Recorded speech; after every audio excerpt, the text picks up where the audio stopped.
What trends in secure identity is Entrust Datacard focusing on at the moment? A lot of new technologies that are evolving. Obviously, there are physical security technologies involving the documents themselves, ways that you can add additional security to documents when you personalize them, all of the digital security on the back end, the PKI infrastructure that allows you to put a digital signature on a document.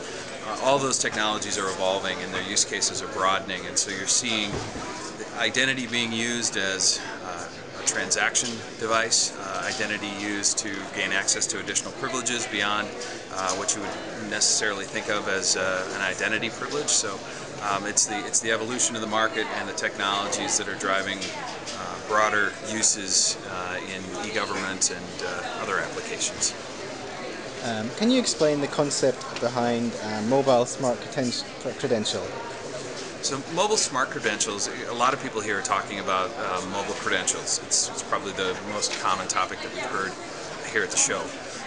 Mobile credentials can be issued as standalone credentials for some applications.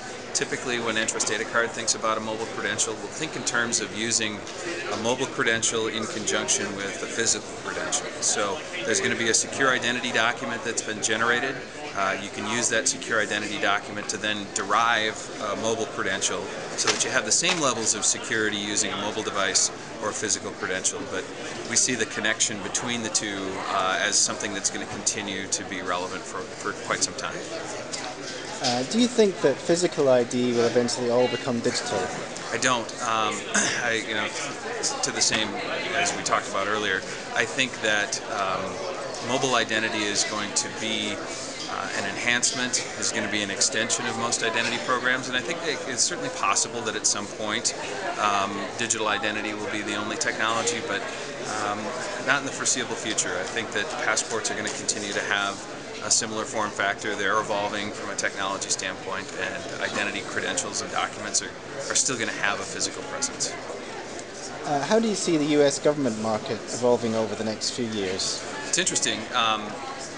So a lot of the same kinds of activities that we've talked about, they're going to be influenced by mobile credential. They're going to be influenced by the move to different form factors.